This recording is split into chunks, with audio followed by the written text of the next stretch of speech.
എല്ലാവർക്കും നമ്മുടെ പുതിയൊരു വീഡിയോയിലേക്ക് വീണ്ടും സ്വാഗതം.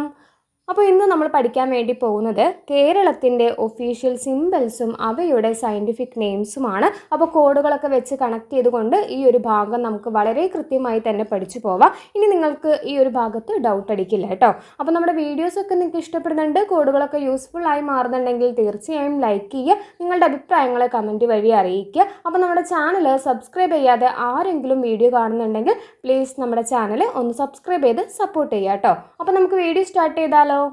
സംസ്ഥാന വൃക്ഷം ചോദിച്ചാൽ അത് തെങ്ങാണ്. കേരളത്തിൻ്റെ ഒഫീഷ്യൽ ട്രീ ചോദിച്ചാൽ അത് തെങ്ങാണ്. തെങ്ങിൻ്റെ ശാസ്ത്രീയ നാമം കൊക്കോസ് ന്യൂസിഫറായി എന്നതാണ്. കൊക്കോസ് ന്യൂസിഫറായി എന്നതാണ് തെങ്ങിൻ്റെ ശാസ്ത്രീയ നാമം. അപ്പോൾ നമുക്ക് എങ്ങനെ കണക്ട് ചെയ്ത് വെക്കാം? അപ്പോൾ തെങ്ങിന് ഇംഗ്ലീഷിൽ എന്ത് പറയും? കോക്കനട്ട് ട്രീ എന്ന് പറയും അല്ലേ. കോക്കനട്ട് എന്നതിൽ നിന്ന് തന്നെ നമുക്ക് കൊക്കോസ് എന്ന് കണക്ട് ചെയ്തൂടെ? കൊക്കോസ് ന്യൂസിഫറായി എന്നതാണ് തെങ്ങിൻ്റെ ശാസ്ത്രീയ നാമം. സംസ്ഥാന പുഷ്പം ചോദിച്ചാൽ ഏതാണ് കേരളത്തിൻ്റെ ഒഫീഷ്യൽ ഫ്ലവർ? അത് കണിക്കൊന്നയാണ്. ഗോൾഡൻ ഷവർ ട്രീ എന്നാണ് കണിക്കൊന്നയ്ക്ക് ഇംഗ്ലീഷിൽ പറയുന്നത്. അപ്പോൾ കേരളത്തിൻ്റെ ഒഫീഷ്യൽ ഫ്ലവർ ചോദിച്ചാൽ അത് കണിക്കൊന്നയാണ്.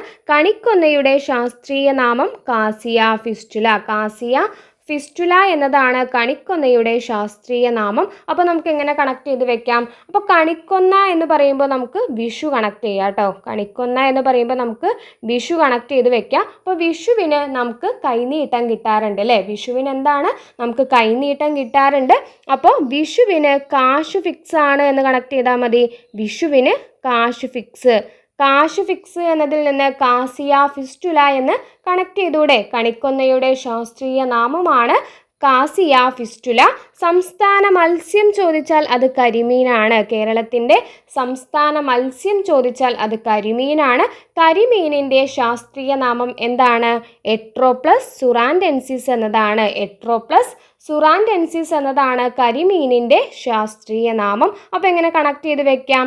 കരിമീൻ പ്ലസ് ചൂര എന്ന് കണക്ട് ചെയ്യാം കേട്ടോ. കരിമീൻ പ്ലസ് ചൂരമീൻ കേട്ടിട്ടില്ല. അപ്പോൾ സുറ എന്നതിൽ നിന്ന് നമുക്ക് ചൂര എന്നൊന്ന് കണക്ട് ചെയ്ത് വെക്കാം. അപ്പോൾ എട്രോപ്ലസ് സുറാൻഡെൻസിസ് എന്നതാണ് കരിമീനിൻ്റെ ശാസ്ത്രീയ നാമം. കരിമീൻ പ്ലസ് ചൂര. പ്ലസ് എന്നതിൽ നിന്ന് എട്രോപ്ലസ് കണക്ട് ചെയ്യുക, ചൂര എന്നതിൽ നിന്ന് സുറാൻഡെൻസിസും കണക്ട് ചെയ്ത് വെക്കാം. അപ്പോൾ കരിമീനിൻ്റെ ശാസ്ത്രീയ നാമം ചോദിച്ചാൽ അത് എട്രോപ്ലസ് സുറാൻഡെൻസിസ് എന്നതാണ്. സംസ്ഥാന മൃഗം ചോദിച്ചാൽ അത് ആനയാണ്. കേരളത്തിൻ്റെ ഒഫീഷ്യൽ അനിമൽ ചോദിച്ചാൽ അത് ആനയാണ്. ആനയുടെ ശാസ്ത്രീയ നാമം എലിഫസ് മാക്സിമസ് ഇൻഡിക്കസ് എന്നാണ് ആനയുടെ ശാസ്ത്രീയ നാമം. അപ്പോൾ എങ്ങനെ കണക്ട് ചെയ്ത് വെക്കാം? അപ്പോൾ ആന എന്ന് പറയുമ്പോൾ നമുക്ക് ഗണപതി ഒന്ന് കണക്ട് ചെയ്യാം കേട്ടോ. ആന എന്ന് പറയുമ്പോൾ നമുക്ക് ഗണപതിയെ ഒന്ന് കണക്ട് ചെയ്യാം. ഗണപതിയുടെ വാഹനം ചോദിച്ചാൽ എന്താണ്? എലിയാണ് അല്ലേ. എലി എന്നതിൽ നിന്ന് എലിഫസ് കണക്ട് ചെയ്യാലോ. അപ്പോൾ എലി മാക്സിമം വലുതായാലും ആരുടെ അടുത്തെത്തില്ല? ആനയുടെ അടുത്തെത്തില്ല അല്ലേ. അപ്പോൾ സംസ്ഥാന മൃഗം ചോദിച്ചാൽ എന്താണ്? ആനയാണ്. ആനയുടെ ശാസ്ത്രീയ നാമം എലിഫസ് മാക്സിമസ് ഇൻഡിക്കസ് എന്നാണ്. അപ്പോൾ ആന എന്ന് പറയുമ്പോൾ നമ്മൾ ഗണപതി കണക്ട് ചെയ്തു. ഗണപതിയുടെ വാഹനം ചോദിച്ചാൽ എലിയാണ്. എലി എന്നതിൽ നിന്ന് എലിഫസ് കണക്ട് ചെയ്യാലോ. അപ്പോൾ എലി മാക്സിമം വലുതായാലും ആരെടുത്തെത്തില്ല? ആനയുടെ അടുത്തെത്തില്ല അല്ലേ. അപ്പോൾ ആനയുടെ ശാസ്ത്രീയ നാമമാണ് എലിഫസ് മാക്സിമസ് ഇൻഡിക്കസ് എന്നത്. സംസ്ഥാന ഫലം ചോദിച്ചാൽ അത് ചക്കയാണ്. ചക്കയുടെ ശാസ്ത്രീയ നാമം എന്താണ്? സയൻറ്റിഫിക് നെയിം ചോദിച്ചാൽ അത് ആർട്ടോകാർപ്പസ് ഹെറ്ററോഫില്ലസ് എന്നാണ് ചക്കയുടെ ശാസ്ത്രീയ നാമം. അപ്പോൾ നമ്മൾ കല്യാണത്തിനൊക്കെ പോകുമ്പോൾ ഇപ്പോൾ പല ഫ്രൂട്ട്സുകളും വെച്ച് പല ആർട്ടുകളും ചെയ്യുന്നത് കണ്ടിട്ടുണ്ട് അല്ലേ. പല രൂപങ്ങളൊക്കെ ഉണ്ടാക്കി വെക്കുന്നത്. അപ്പോൾ ചക്ക വെച്ച് അങ്ങനെ ഒരു ആർട്ട് ചെയ്യുന്നതൊന്ന് കണക്ട് ചെയ്ത് വെച്ചാൽ ആർട്ടോകാർപ്പസ് എന്ന് കണക്ട് ചെയ്യാലോ. അപ്പോൾ ചക്ക വെച്ചിട്ട് എന്താണ്? ആർട്ട് ചെയ്യാലേ. കല്യാണത്തിന് ഒരു ആർട്ട് രൂപം ഉണ്ടാക്കി വെക്കുന്നത് ഒന്ന് മൈൻഡിൽ കൊണ്ടുവരികയാണെങ്കിൽ ചക്കയുടെ ശാസ്ത്രീയ നാമം ആർട്ടോകാർപ്പസ് ഹെറ്ററോഫില്ലസ് എന്നാണ്. ഇന്ന് കണക്ട് ചെയ്തൂടെ? അപ്പോൾ അല്ലെങ്കിൽ വേറൊരു രീതിയിലും കണക്ട് ചെയ്ത് വെക്കാം. അപ്പോൾ നമ്മുടെ പണ്ടത്തെ കാലത്ത് എന്താണ്? നമ്മുടെ പറമ്പിലുള്ള കാര്യങ്ങളൊക്കെ വെച്ച് തന്നെയാണ് വീട്ടിൽ വിഭവങ്ങളൊക്കെ ഉണ്ടാക്കുക അല്ലേ. അപ്പോൾ ചക്ക സീസൺ ആയി കഴിഞ്ഞാൽ എന്താണ്? വീട്ടിൽ ഫുൾ ചക്ക വിഭവങ്ങളാവും.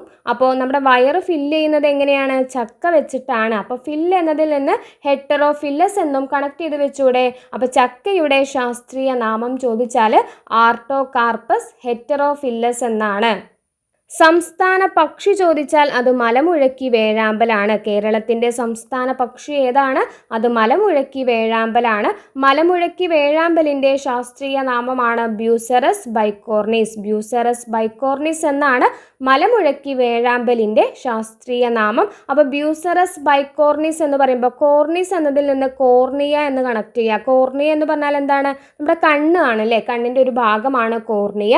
അപ്പോൾ മലമുഴക്കി വേഴാമ്പലിൻ്റെ കണ്ണാണല്ലോ നമ്മൾ ഫസ്റ്റ് ഒന്ന് ശ്രദ്ധിക്കുക അല്ലേ? അപ്പോൾ മലമുഴക്കി വേഴാമ്പലിൻ്റെ ശാസ്ത്രീയ നാമം എന്താണ്? ബ്യൂസെറസ് ബൈക്കോർണിസ്. സംസ്ഥാന ചിത്രശലഭം ചോദിച്ചാൽ അത് ബുദ്ധമയൂരിയാണ്. സംസ്ഥാന ചിത്രശലഭം ഓർത്തിരിക്കുക, ബുദ്ധമയൂരിയാണ്. ബുദ്ധമയൂരിയുടെ ശാസ്ത്രീയ നാമം പാപിലിയോ ബുദ്ധ എന്നാണ്. ബുദ്ധമയൂരിയുടെ ശാസ്ത്രീയ നാമം ചോദിച്ചാൽ പാപിലിയോ ബുദ്ധ എന്നാണ് കേട്ടോ. അപ്പോൾ നമുക്ക് എങ്ങനെ കണക്ട് ചെയ്ത് വെക്കാം? അപ്പോൾ ബുദ്ധമയൂരി എന്നതിൽ നിന്ന് ബുദ്ധമതം എന്ന് കണക്ട് ചെയ്യുക. ബുദ്ധമയൂരി എന്ന് പറയുമ്പോൾ നമുക്ക് ബുദ്ധമതം കണക്ട് ചെയ്ത് വെക്കാം. അപ്പം ബുദ്ധമതത്തിലെ പ്രധാന ഭാഷ ചോദിച്ചാൽ അത് പാലി ഭാഷയായിരുന്നു അല്ലേ? ബുദ്ധമതത്തിൻ്റെ പ്രധാന ഭാഷ ചോദിച്ചാൽ അത് പാലി ലാംഗ്വേജ് ആയിരുന്നു. അപ്പോൾ പാലി എന്നതിൽ നിന്ന് പാപിലിയോ ബുദ്ധ എന്ന് കണക്ട് ചെയ്ത് വെച്ചൂടെ?